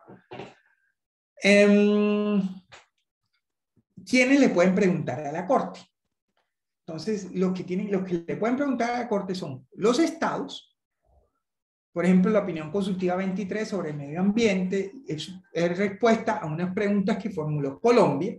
Colombia últimamente ha estado muy activa y ha formulado muchas opiniones consultivas ante la Corte. O le pueden preguntar los órganos de la OEA. Entonces, la Comisión, la Asamblea General de la OEA, el Secretario Ejecutivo de la OEA, el Consejo Permanente de la OEA, le pueden preguntar a la Corte, le pueden formular esas preguntas. Con una diferencia, los estados pueden preguntar más cosas. ¿Por qué? Porque los estados no solo pueden preguntar cosas abstractas, como cómo se interpreta el artículo 5 de la Convención en materia de protección a la integridad personal, sino que los estados pueden preguntar sobre su propio ordenamiento interno. Entonces los estados también pueden preguntar no solo sobre la Convención, sino también sobre otros tratados de derechos humanos de los que el estado sea parte. Entonces, Colombia le puede preguntar a la Corte cómo se entienden las obligaciones que tiene Colombia en el marco de este tratado a la luz de la Convención. Así el tratado no sea del sistema interamericano.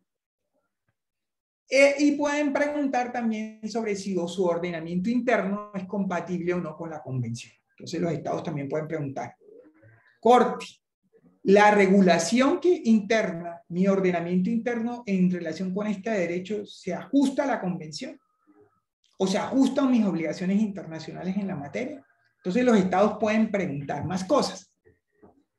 Mientras que los órganos de la OEA solo pueden en principio preguntar sobre el alcance de sus competencias y sobre instrumentos que hagan parte del sistema regional. Entonces no pueden preguntar tantas cosas. Por ejemplo, la Comisión no le puede preguntar a la Corte, Corte, dígame si el Código Disciplinario Único de Colombia se ajusta a la Convención. Eso no lo puede preguntar la Comisión. Mientras que Colombia sí puede preguntar, Corte, mi Código Disciplinario Único se ajusta a la Convención y a mis obligaciones internacionales en materia de derechos políticos. Entonces, esa es la diferencia de lo que puede preguntar el uno y lo que puede preguntar el otro. El trámite de las opiniones consultivas en principio no es como muy complicado. Tiene como unos problemas, pero más bien es por las lagunas normativas en su regulación que porque el trámite en sí sea complicado.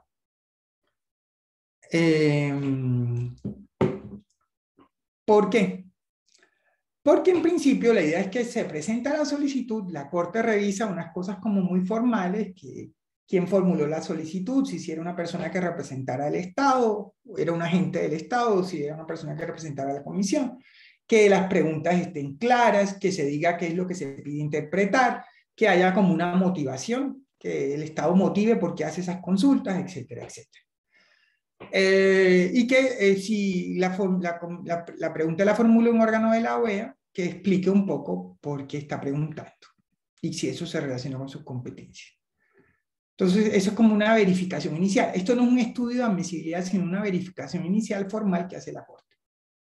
Si la Corte entiende que se cumplen con esos requisitos formales, transmite la solicitud a todos los Estados miembros de la OEA y últimamente la Corte también comunica a ONGs, tribunales nacionales, otros institutos, a todos los centros de estudio que ella cree que o autoridades que ella cree que le pueden proporcionar elementos para responder la cuestión. Porque al transmitir copia, lo que está haciendo la Corte es un poco invitarlas a que presenten observaciones dentro del proceso. Y esas observaciones son como un poco como las intervenciones que pueden hacer los ciudadanos en el marco del trámite de una acción pública de inconstitucionalidad. Obedecen más o menos a la misma idea. A la idea de que quien tenga algo interesante que decir, acuda a la Corte y formule su observación para que le sirva a la Corte como un insumo para preparar su respuesta. Luego se hace una audiencia pública. En el marco de la audiencia pública, lo que hace la Corte es oír a aquellas personas que presentaron observaciones para que oralmente formulen sus puntos, oír a los estados y a quienes presentaron observaciones, y luego expide la opinión consultiva. Pero aquí vienen los temas divertidos. Por ejemplo, que la Corte solo estudia la admisibilidad de la opinión al momento en que va a producir la respuesta. Entonces, que después de haber hecho todo ese procedimiento, la Corte simplemente puede decir, pero es que yo no era competente. Eso es muy raro, pero así está el procedimiento actualmente. Y ahí viene como un problema, que es cuando la Corte puede dejar de dar una opinión consultiva, que es un tema que últimamente ha tenido sus idas y venidas, porque en ninguna parte está escrito cuáles son los motivos por los cuales la Corte puede abstenerse a responder una consulta. Pero ella había creado jurisprudencialmente como unos criterios, como la idea de que ella no resuelve consultas que se refieran a casos contenciosos que están ante la comisión. Ese fue un primer criterio. No resuelve consultas que escondan un caso contencioso. No resuelve consultas que involucren o que le obliguen a inmiscuirse en un asunto que claramente político que está siendo debatido en el país en ese momento. Es decir, que no la metan en problemas políticos, que son problemas que deben arreglar las autoridades internas. Y el último criterio era que ella no resuelve consultas cuando ya tiene suficiente jurisprudencia sobre la materia. Ya ha tenido suficientes decisiones de tal forma que no es necesario abundar sobre el tema. Últimamente, todas esas razones han sido como cuestionadas y la Corte se las está replanteando. Y, por ejemplo, ese criterio de que ya no resuelve consultas cuando hay casos contenciosos ante la comisión, yo creo que ya se desechó, sobre todo en la opinión consultiva 27 y la 28, las dos últimas. La 26, sí, no, la 26 y la 28, la 27 no. Donde la Corte ya más o menos se separó de ese criterio y dijo, vea, si hay un caso contencioso ante la comisión, eso no me impide a mí ejercer mi opinión, mi competencia consultiva. Yo me puedo expedir sobre el tema si hay un caso contencioso ante la comisión. Me parece que es como razonable, pero son dos competencias distintas. Una es la competencia contenciosa y otra competencia consultiva. Pero los otros criterios todavía no han sido claramente cuestionados por la Corte, pero ya la Corte como que se está comenzando a desprender de esos criterios y a entender que su función consultiva tiene otro alcance y es como más amplia y no tiene por qué reducirse o restringirse en virtud de unos criterios que ella misma había creado. La otra gran discusión que hay sobre las opiniones consultivas es si son vinculantes o no. Porque la Corte, a partir de la opinión consultiva 21, que no está acá, que es la protección de los niños y niñas en el contexto de la migración, dijo que sus opiniones consultivas tienen que ser tenidas en cuenta por las autoridades nacionales cuando realicen el respectivo control de convencionalidad. Eso generó como toda una discusión porque lo típico, si es una opinión consultiva, si solo tiene valor de consulta, pues no es vinculante. Pero la Corte lo que dice, lo que entiende es que eso es discutible. Porque, por ejemplo, les pongo el ejemplo de una de las opiniones consultivas que más discusión generó de la reciente, la opinión consultiva 24 sobre identidad de género y igualdad y no discriminación de parejas del mismo sexo. La opinión consultiva 24 era Costa Rica la que le preguntaba a la Corte, oiga, mi ordenamiento interno se ajusta a los estándares y a las obligaciones internacionales que yo tengo en materia de cambio de nombre por identidad de género y en materia de la protección de las parejas del mismo sexo, porque Costa Rica no tenía ninguna norma que protegiera a las parejas del mismo sexo.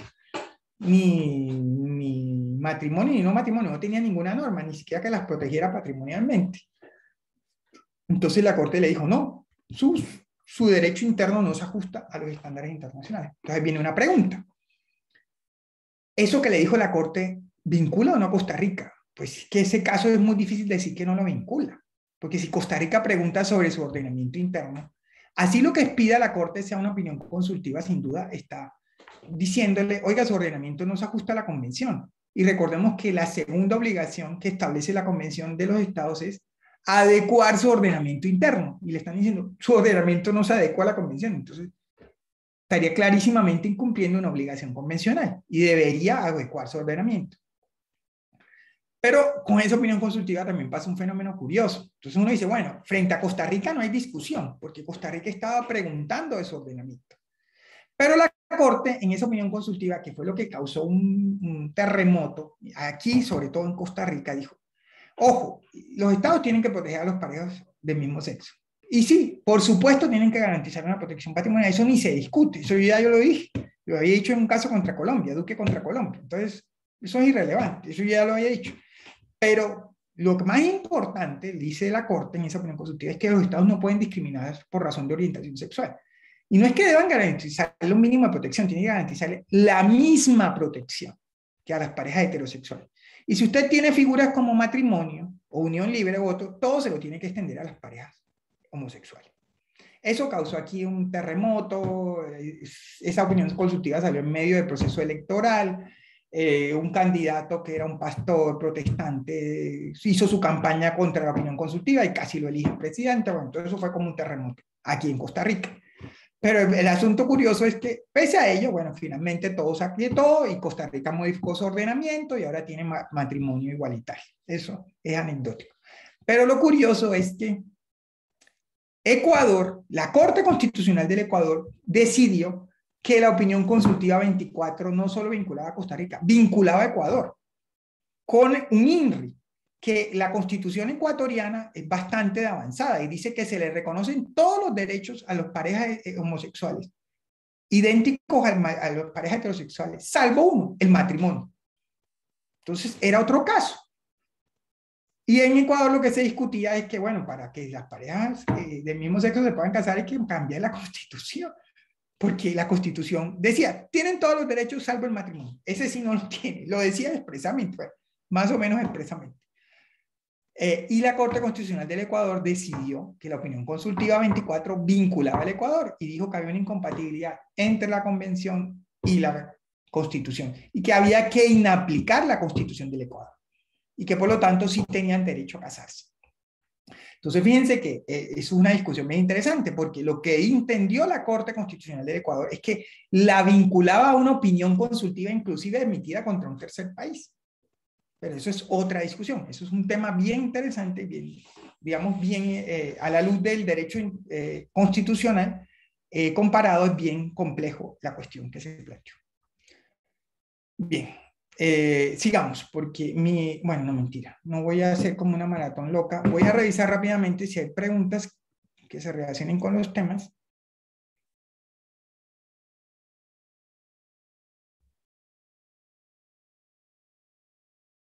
Bueno, entonces, alguien pregunta sobre, bueno, creo que había como una discusión interna sobre algo de la pena de muerte.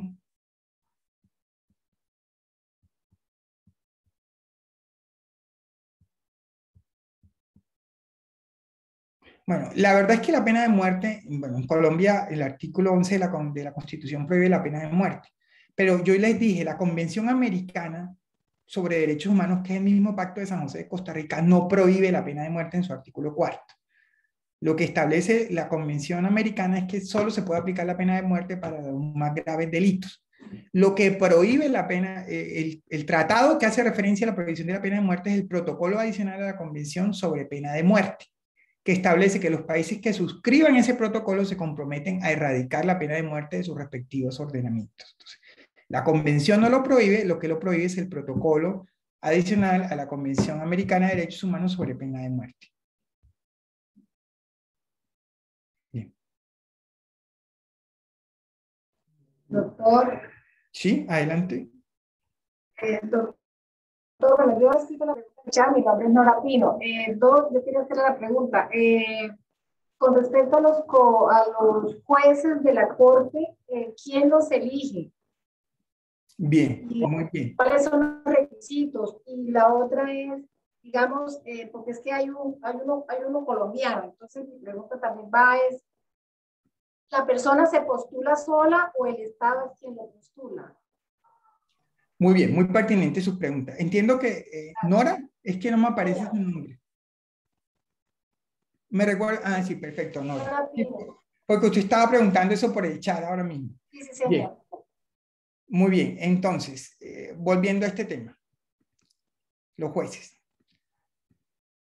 Los jueces son elegidos en el seno de la Asamblea General, pero no por todos los órganos, por todos los países miembros de la OEA, sino por aquellos países que han ratificado la convención. ¿Sí soy claro?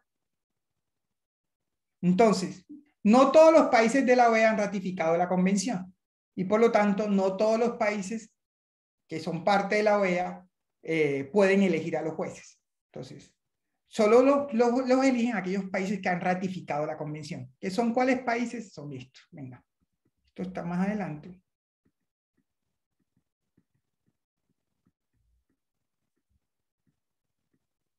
Estos. Más Jamaica. Entonces, solo participan en la elección de los jueces de la Corte estos países que están acá, más Jamaica, porque Jamaica ratificó la convención, aunque no ha aceptado la competencia contenciosa de la Corte. Entonces, son estos países de aquí, más Jamaica. ¿Sí soy claro? Entonces, estos son los países que lo eligen. Bien. ¿Quién puede presentar candidatos?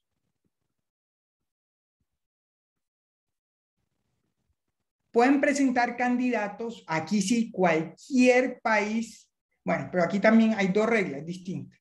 Pueden presentar candidatos cualquier país que haya ratificado la convención. Entonces volvemos a estos mismos de acá.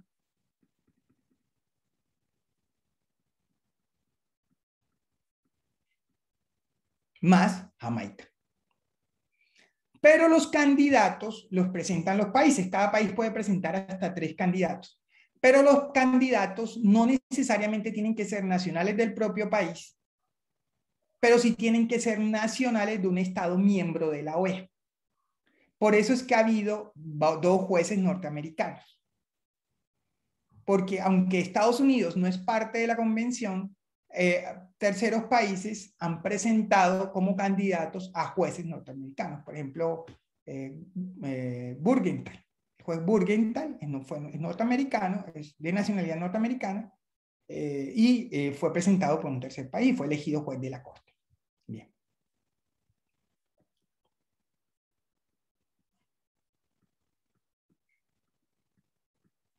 Tercero, los jueces no representan a sus países, los jueces representan a todos los países de la región. Pero lo que sí no hay discusión es que los países hacen campaña por sus candidatos. Como los países son quienes postulan, se entiende que el país al postular a un juez va a hacerle campaña. ¿Qué es hacerle campaña? Conseguir que los otros países voten por su candidato. Entonces, eso sí es un poco en el marco de las relaciones internacionales. Entonces el Estado dice, yo voto por tu candidato, pero tú votas por mí para mi candidato en la comisión, o votas por mí para tal otro puesto en la OEA, o vas a votar por mí cuando se presenten elecciones para el Comité de Derechos Humanos en la Asamblea en las Naciones Unidas. Entonces los países en el marco de sus relaciones van comprometiendo sus votos. ¿Sí soy claro? Entonces, esos países que les mostré votan y eligen a los candidatos. Y salen electos los que tengan mayor votación. Ese sería como el procedimiento. ¿Sí fui claro con mi respuesta, Ana? Señor. Bien. Salvador, sí, adelante. Sí, doctor. Acá mismo, pero entonces La cámara tiene el otro. Él es mi se esposo y la tiene. me cae el sistema. Bueno. Gracias. La secretaría viene con el mismo de los jueces o cambia. No, nosotros como funcionarios de la Secretaría no dependemos de los jueces, yo dependo del secretario. Y generalmente entramos por concurso y tenemos contratos indefinidos. Pero claro, nos pueden echar, como en cualquier parte. Sí. Doctor, mi pregunta iba enfocada, es que de pronto a mí no me quedó claro, si Colombia quiere postular un miembro, ¿cómo hace su elección? ¿Quién lo postula en Colombia? ¿Quién dice en Colombia, este juez es el que va a ir a representarme? Quien decide la postulación, es decir, recordemos una cosa, ¿quién representa internacionalmente al Estado colombiano? El presidente. ¿Y cómo ejerce esa representación? A través del Ministerio de Relaciones Exteriores, a través de la Cancillería. Con eso ya le dije todo. Listo, doctor, vale, gracias. Eso era lo que no me quedaba claro, gracias. Bien. Veo que hay otras preguntas formuladas por preguntas y respuestas. A ver si las que sean pertinentes.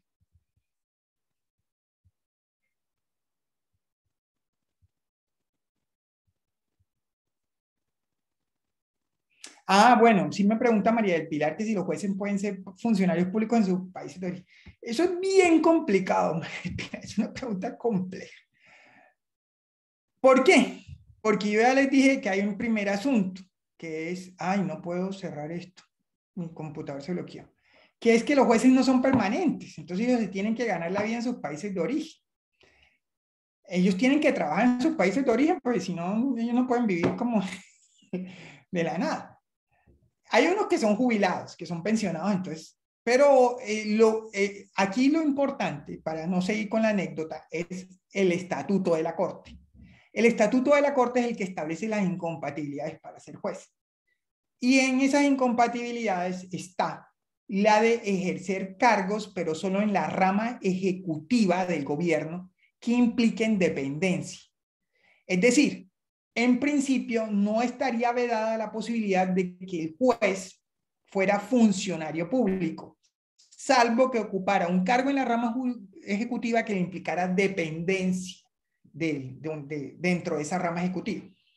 En la práctica, eso ha sido muy problemático. En un momento previo, antes, la Corte incluso admitió que fueran jueces de la Corte, jueces que eran magistrados de tribunales de los países. Por ejemplo, fueron jueces de la Corte simultáneamente magistrados de Corte Suprema. Entonces, yo era magistrado de la Corte Suprema en mi país y también juez de la Corte. No se ha modificado el estatuto, pero eso ya eso comenzó a ser muy mal visto. De tal forma que, por ejemplo, hace como algunos años, un juez que fue elegido siendo magistrado en su país y se ejerció tal presión que él renunció a la magistratura en su país para poderse posicionar como juez de la Corte. Entonces, insisto, según la norma se puede hacer porque el régimen de incompatibilidades es muy, muy laxo. Precisamente, ¿por qué es tan laxo? Porque los jueces no son permanentes y no ganan un salario permanente. Entonces, tampoco podemos volvernos tan exigentes como para decirle usted solo puede ser juez de la Corte porque ¿de qué vive? Pero sí hay como unas incompatibilidades muy expresas y la única expresa es no pueden ser funcionarios de la rama ejecutiva en cargos que impliquen subordinación y dependencia.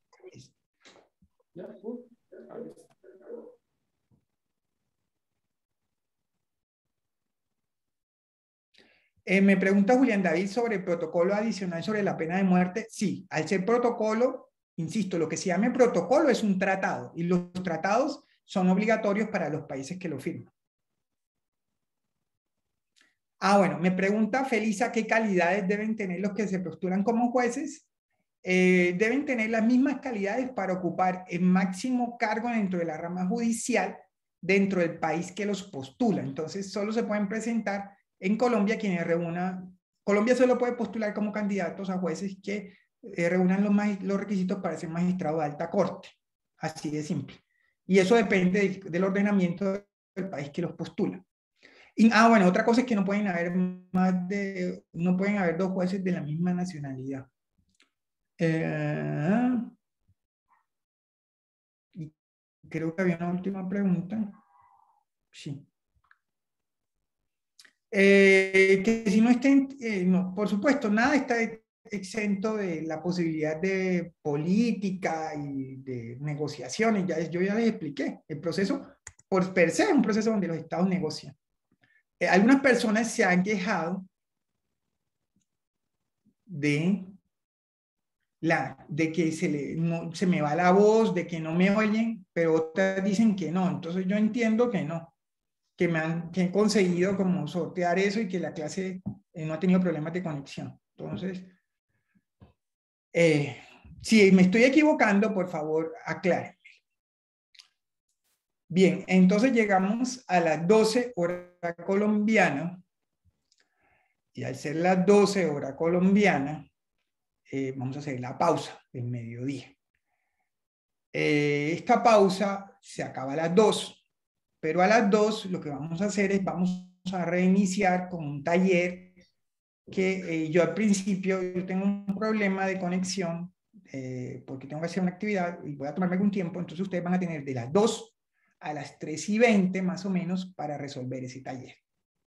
Es un taller que implica verse un video y con base en el video responder unas preguntas. Y a mí me parece eso pertinente para poder abordar el tema de la función contenciosa de la Corte. Entonces yo le voy a enviar a Yalimar el taller y con eso, insisto, ustedes se conectan a las 2, comienzan a resolver el taller y luego discutimos el taller y hacemos como comentarios. Entonces, doctor, a las 2 de la tarde tenemos el taller. El taller. Y a las 4 fue que me dijo más o menos, por ahí, o a las 5, estaríamos con la evaluación. Exacto. No, yo creo que la evaluación la podemos hacer. Son 18 preguntas, todas tienen como un poquito de complejidad. Yo creo que calcular 1:30 para hacer la evaluación. O sea, más o menos a las 5. Sí, 5:30. 5, a las 5, pongamos. A las 5, bueno, entonces, a las 2 taller y a las 5 evaluación. Ya Yalimar colocan los grupos. Gracias. Muy amable, doctor. Entonces, a las 2 de la tarde retornamos. Perfecto, muy bien. Doctor. ¿Me va a enviar el taller para enviarlo a ellos o apenas corte aquí, me salga, le envío el taller.